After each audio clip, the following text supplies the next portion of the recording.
Very good morning, everybody. Um, Respected dignitaries and other participants. So, I have joined today on behalf of Dr. Dayakar Rao, who is supposed to be the speaker in this particular session, and unfortunately, he was not keeping well, which is why I have come here to speak on behalf of him. And of course, as the Mr. Sanket was briefing, so we have been assigned the topic of, or we have been assigned to share the scope of processing and value addition in millets. So, which I would be just doing now. I probably want the organizers to just permit me to share my screen, if that's okay. I just want to share this PPT.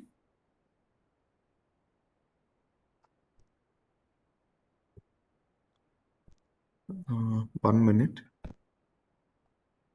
Yeah, is my screen visible now? Hello. Yes, it's visible. Okay. So, without taking much time, I would just like to, begin my presentation here.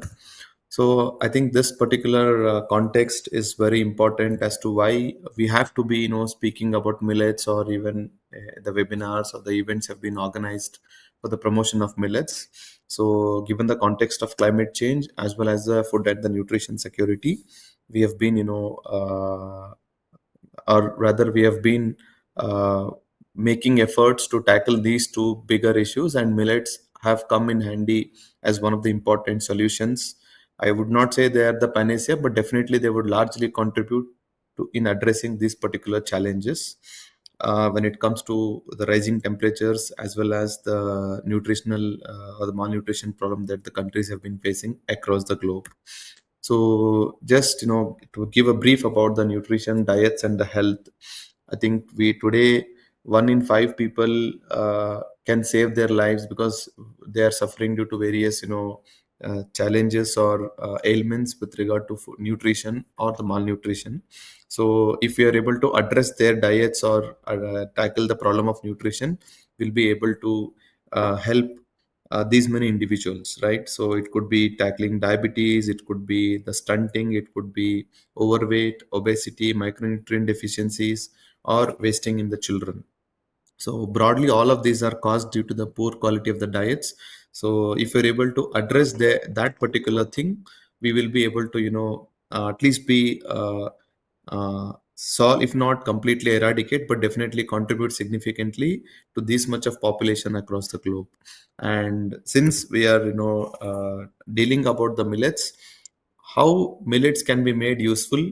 So as our honorable director madam was just briefing that we have a lot of opportunities for processing them. So now I'll just be extending that particular narrative and just will be able to tell you as to why the processing is important. So as we can see here, there are about 9 types of millets in India. Another two we have been considering them as exotic millets. So major millets and the minor millets. As it's told, the major millets do not need the processing, or rather, they do not need to be milled, which is say there is a process called dehulling in processing of millets, which we broadly categorize as the primary processing. So the first three are the naked grains. They can directly be milled and processed into flour and other value-added products, while the next six do need one stage of processing wherein they are first dehulled before they are even processed for value addition. So that stage is called dehulling. So all these 9 millets are generally processed into secondary processing through, let's say you want to make them into rava or the semolina, which is called, and then you want to make them into flour, cookies, biscuits, bread, and whatnot. So there are about 5 6 technologies. It could be extrusion, it could be baking, it could be uh, I think I have that in the coming slides, all the 6 or 7 technologies that we can actually be talking about. So here in the millets, if you just see, these are the top countries: India, US, Nigeria, China, Ethiopia, Sudan, Burkina Faso, Chad, and Mali. This is the top 10 countries which will produce roughly about 70 and odd percent of the global millet production. And among them, India has been the largest one. contributing to at least 90% of the global area and 20% of the global production. So if you come to within the Asia, I think India accounts to 80 to 85% of area and production in the whole world. Now, India has seen a very transformative journey when it comes to millet cultivation. So Sorry to the interrupt, graph there, sir. Sorry to interrupt, sir. Actually, your slides are not moving. is it? Okay, okay. Just give me 1 minute. Shall I share them again? Uh, Yes, sir. You can try sharing again. yeah, yeah, yeah. I, okay. What if I share the entire screen? Is it visible now? Can you see a Yes, change in sir. the slides? Can you Yes, see sir. the change? Okay. Yes. So now you're able to see the changes. Yes, sir. Yeah, yeah, makes sense. So thank you very much. So I was just, discussing about which are the important countries in the world and how India has been a significant, player in terms of production as well as area in the whole world as well as in Asia. I was just describing that you are able to see a transformative change in the millet area or the cultivation per se, as opposed to other food grains in the country. So here you can just see how these crops were replaced by other, crops post the green revolution. Right? You can see there is a sharp decline in the area under millets post green revolution, and these are the important crops that have replaced the millets across different states in the country. Okay. Now, but today we have been again trying to revive them, or rather, rediscover millets because of the various or enormous health benefits that the millets accrue. So, right from protecting us from cardiovascular diseases, diabetes, obesity, cancer, then it's a big solution to the celiac patients, the constipation, hypertension. Of course, the biggest thing that they do is preventing hidden hunger and the malnutrition, right? So there are several micronutrients that millets are rich in, which will actually help us tackle the problem of hidden hunger. Now coming to the goodness of millets. So as they are rightly described as a smart foods, millets are good for us as a human being. They're good for the planet because they're climate resilient. They're good for the farmers because they are able to be grown with the bare minimum or in fact no external inputs. And the last part is most important, which is a good for the business. In the recent past, so now more number of people are coming into the processing and value addition, which is rightly the business, millet businesses. So which is why that becomes another important factor or reason for why millet processing is very important in the coming days. Now I would just probably like to highlight this. So we have an option of making them into ready to cook and ready to eat in products, and the convenience is probably addressed there. Then to enhance the nutritional quality of millets and the bioavailability and the accessibility of nutrients, then to provide microbiologically and chemically safe food products for consumption, because these are naturally organic. So although you do not certify them as organic, but millets are grown without any without adding any fertilizers or external inputs in the farms. So you will be able to have bring about a desired flavor and texture when you are going to process them. And of course, as a grains or with the minimal processing, they might have different or varied shelf life, which is why now we are focusing on enhancing the shelf life of millets, and this way processing is very important. Now coming to what are the different advantages that you can see for millet processing. So the advantages are the digestibility. Of course, you will have you will have an option. So the better digestibility, so you can have a safer food. Then there are organoleptic properties, then of course convenience and the availability that I was just describing earlier. Now coming to, when you want to process them, definitely there are different challenges that we actually face. One thing is there are lack of processing technologies that are available in the current day. Of course, maybe they are varied across different geographies, but thanks to the efforts by the Indian Institute of Millets Research, they began their interventions in the form of building a sustainable value chain. And today we have more than 60 and odd technologies that have been commercialized, and another 20 which are newly added. So Altogether, we have about 90 technologies which are ready for commercialization uh, through its technology business incubator called NutriHub. So, which I'll just be talking about in the coming slides. Then, of course, the lack of gluten content, because gluten-free market is an emerging market across the globe, not just India, and a lack of processing machinery. So there was inadequate, or the infrastructure available for processing millets wasn't available. But in the again, as I was describing in the recent past, maybe over the last decade, I think a lot of efforts have been made, especially in this sector. And today we have been able to have several value-added products, and a good number of people who are able to get this machinery or produce this machinery is also available. Then there were no products available earlier, and the shelf life also was poor, and it was a very laborious process. I think all of these inconveniences were actually addressed, and on the technological front, ICR IIMR has been contributing in a very significant way to bring forth these particular technologies, and today not just developing them through its commercial facade through NutriHub, we're able to translate or transfer these technologies to n number of entrepreneurs. So it's been transferred to more than 300 of them till date. Okay, so these are the broad areas where we would be working. So as I can describe it rightly, so NutriHub is able to work or has been working in breaking the inconvenience through innovation. It could be in terms of developing the product specific cultivars, because every product that you make can be desirable or can be made best with a particular variety that is suitable. So we will be able to determine the end use of that particular product by determining the cultivar that you're using for processing it. It could be the nutritional profiling, because there are about 9 millets, and all the nutritional parameters, it could be major or micronutrients that we have.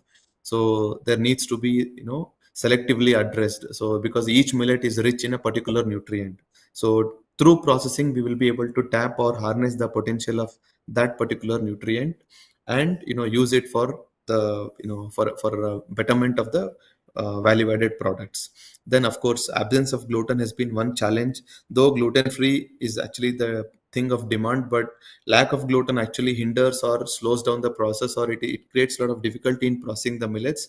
We could actually tackle that particular problem by manipulating the starch rather than the protein, which is very common in other commodities. And of course, making them into diversified technologies was another thing that we have been working on. Oh, shit.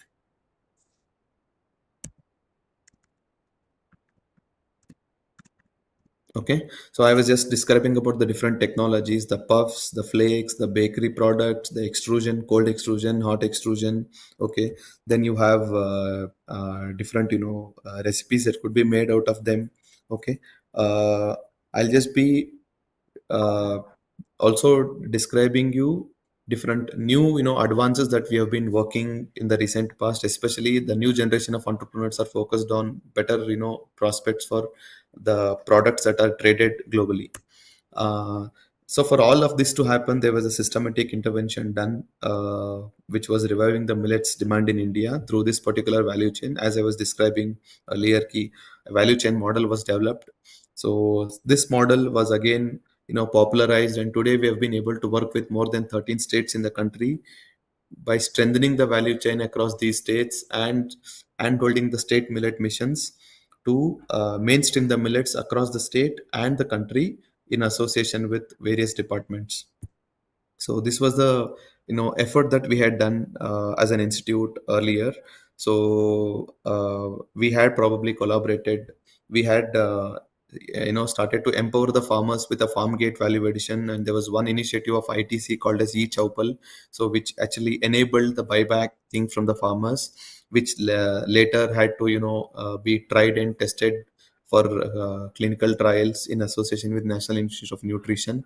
And then we had to commercialize those technologies through various programs by bringing in the entrepreneurs, and then not just transferring them. We had to popularize or create an awareness about these particular technologies, and finally build an entrepreneurship in the millet sector. And today we can see through this particular technology business incubator, we have been able to handle more than 400 of them, and at least 110 of them have received the grants under the various government schemes.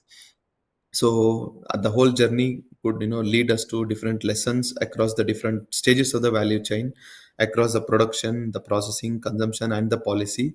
So what were the lessons and why these are important? Because now there is a need to scale up these interventions so that the processing and value addition capabilities of millets across different states is enhanced. So instead of reinventing the wheel, probably people can start off from the where the problem or the gap is identified. So as a part the policy level, we are also working for including them in the midday meals, then getting an MSP for the small millets which is not existing either too.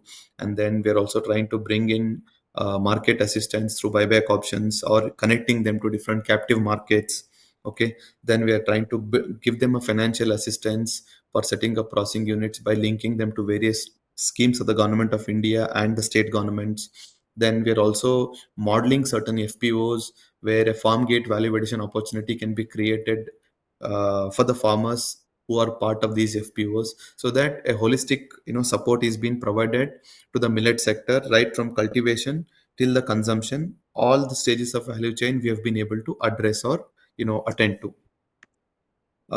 Just to give a brief about why processing is important, because a lot of potential you can see in the exports or in the industry, where how the millet trade is very important globally as well as nationally. We can able to see from this particular slide, and below are some of our startups which have been able to export the millet products to different countries based on the demand or the buying selling arrangement that they have been making across these countries.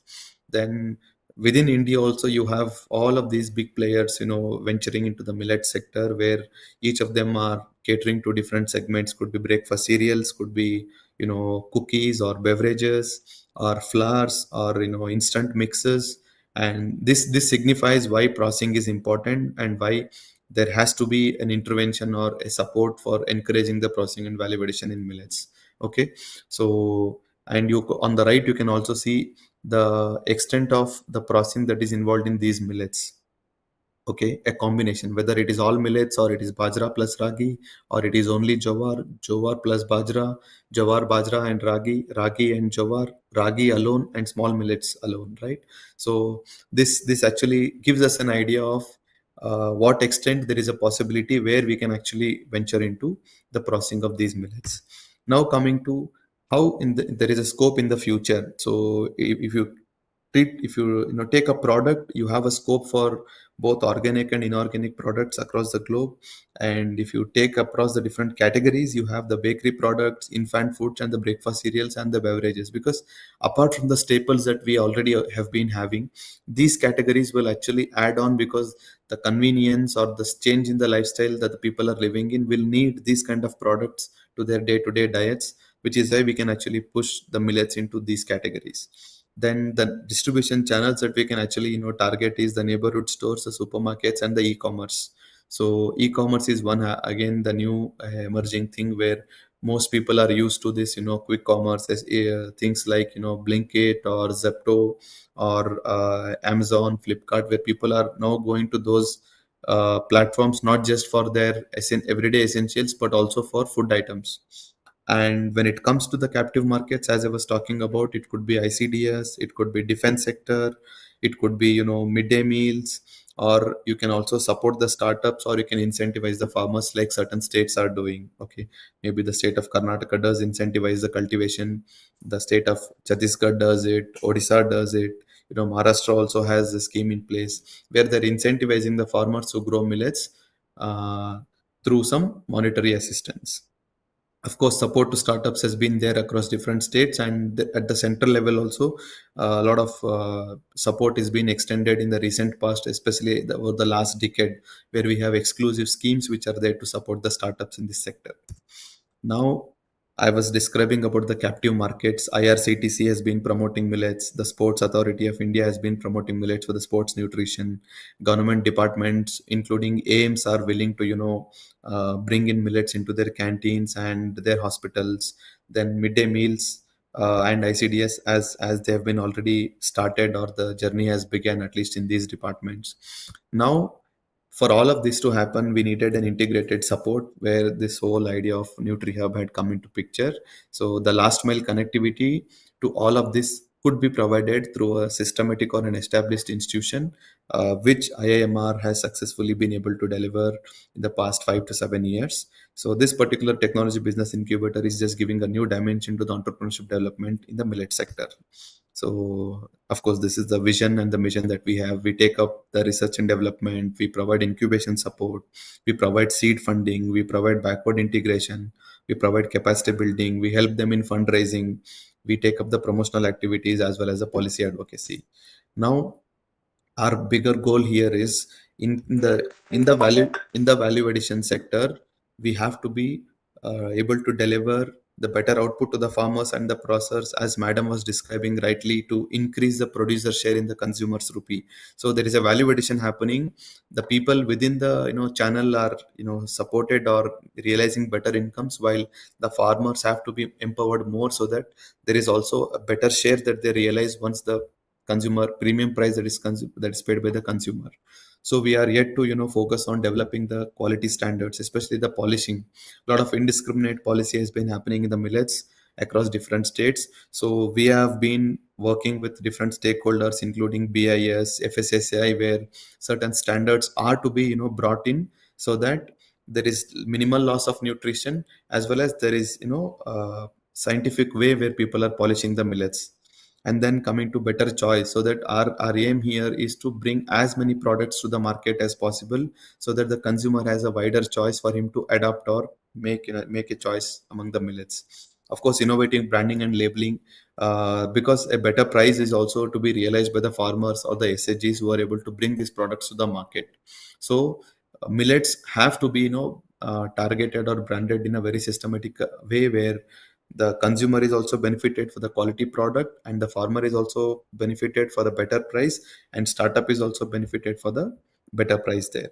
And of course, linking captive market for mainstreaming them. Now, I was telling about different technologies. So 90 technologies we have developed so far, and 34 of them have been commercialized under our own brand. IIMR has a brand called Eat Right. So we also, because this was developed almost 1.5 to 2 decades ago, where there were no entrepreneurs in the millet sector, we had to bring out this as a proof of concept, showing the people that value addition or processing is possible in the millets. So today we are just able to transfer these technologies to different entrepreneurs who are willing. So we are able to connect. So the as the number says there, 350 technology licenses have been given to about 300 startups. So each startup will come and then buy our technology. In the coming slide, you'll be able to see not just licensing, we also have an option for uh, you know uh, giving them a space for producing their products, so through our common facility center.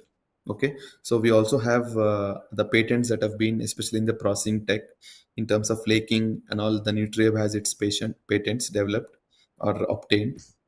So this is just a glimpse of the technologies that we have recently launched. So where the 13 or 14 more have been added, and today we have 90 technologies which can be transferred, which are readily available to be transferred to the entrepreneurs who are interested to take up the millet businesses.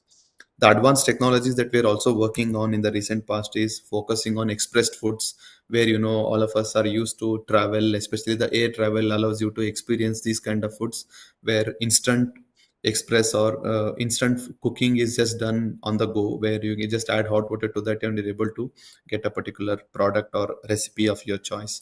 So currently we're doing a research into these kind of products, developing analogs where rice like product is made out of millets. So you're eating, actually eating millet, but which is just looking like a rice. So that is a new thing, so that we are able to adapt to the habit and the taste of the consumers who are traditionally known for eating rice. Then we're able to develop milk analogs, where the lactose intolerant market, or the the people who are looking an alternative for the dairy, we're able to tap those kind of products as well. Then plant-based products, because the veganism has been the new thing across the globe. So vegan market is another emerging market where people are willing to have purely vegetarian or vegan derived protein or products. So our work has been in this direction to develop the plant-based proteins. And prebiotic and probiotic, of course, where the functionality of millets has been taken into consideration, and using that particular concept, we are able to develop the several prebiotic and probiotic products, and most of the startups are also willing to translate or commercialize these particular technologies. Now I was just talking about, so summing up all of them, today we are able to make the dosa idli batters. So we are able to make the pancake mix. These are the composite, because not just millets, there are other products also that can be brought in here, so that an integrated choice is provided to the consumers. Then when it comes to the incubation support at our institute, we have a detailed support where we're able to provide the support to the entrepreneurs or the aspiring entrepreneurs, right from a students to the fully fledged startup. So a student with a very innovative idea can be eligible to avail the grant up to 4 lakh rupees under the N step program, where we're able to nurture the ideas, while a prototype kind of thing, or an idea stage which is actually doable, is able to attain a pre-seed fund to the tune of 5 lakh rupees. And of course, a startup who is actually established business model but willing to scale it up, if there is an innovativeness, so he or she will be eligible to avail about 25 lakh rupees grant. So this is not a loan but a completely grant in aid support through the central initiative of the central government, that is RKVY Raftar. Then these are the infrastructure facilities that we have developed for processing, so that the people can use, the startups can, instead of making their own investments for the fixed assets, they can actually use our facility and take up their product to the market. So once they are through with the market, that they are satisfied with the product, then they can go for establishing their own facility. So that this provides a 1 year incubation support where they're able to avail the manufacturing facility at our campus. Then not just the products, we're also known for developing value added, or developing the millet recipes, which are today in demand by the various the horeca industry, especially the startups into the hotel or cafe segment, and big industries who are running the hotels across the country. So this particular book that you can see here was actually launched during the International Year of Millets, and today it has reached at least 100 and odd ambassadors across the globe, where several copies have been distributed across different countries as well. Individually, the countries have bought them and then distributed to their embassies across the globe. And I was talking about the captive market. So this is a small example where the government of Telangana has partnered with one of our startups to provide millet-based Nutri bars or products into their buses.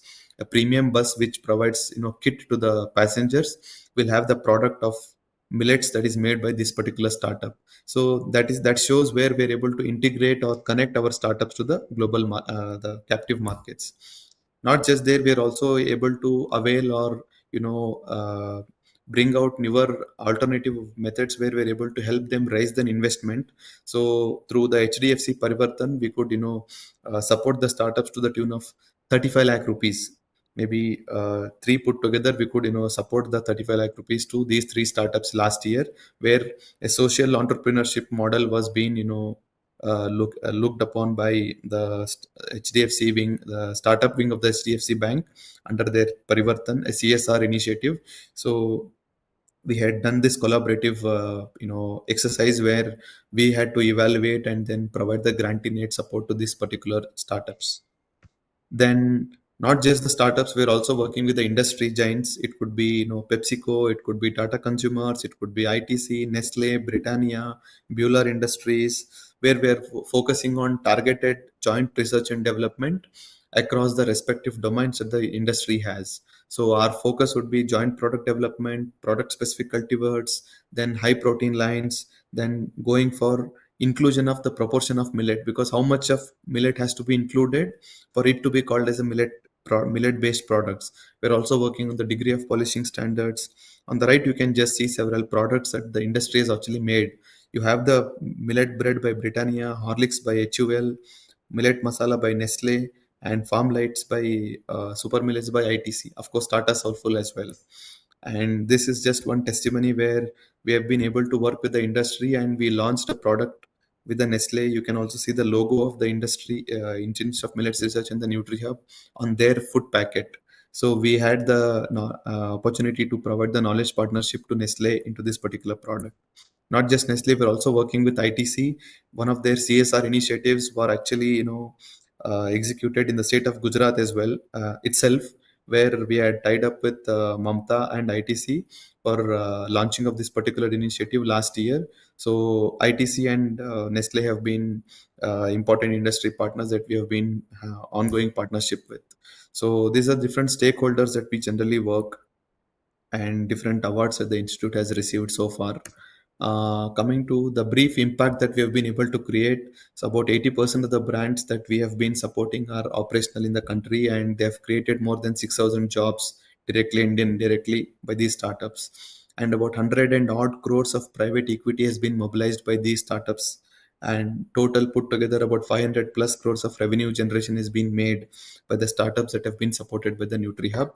And more than 200 of them have been transferred to these entrepreneurs. And we work with several states in the country. We organize training programs, we organize workshops, we organize fundraise programs, then startup trainings. So this is how our model of community engagement has been. And then these are the different stakeholders that we work with.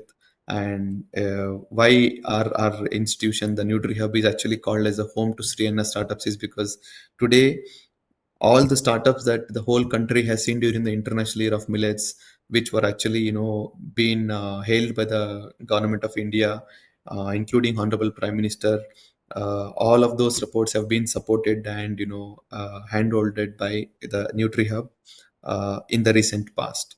Now, international year of millets is over, and what is there for us beyond international year of millets? So we have an opportunity to position India as a global leader because we have the production technologies, we have the seed production and supply, we have the business models in the seed chain, we have the range of value-added products, we have trained HRD with us, we have a scope for utilizing the South-South cooperation platform. We also have presence of international institutes like ICRISAT in India. And what is that we actually can offer to the world is we have a successfully established or a built value chain which can be replicated. We have the know-how, the best practices in millet cultivation. We have the efficient value-added technologies. We have the capacity to link these FPOs for a strengthened and the resilient supply chain. We can leverage the global South-South platform, and we are able to link the startups to the captive markets. So this is in brief about the millet processing, why the processing is needed, and what we have been able to achieve by intervening in the processing and value addition sector. So, with these words, I would like to thank the organizers for giving me an opportunity. So, thank you, one and all.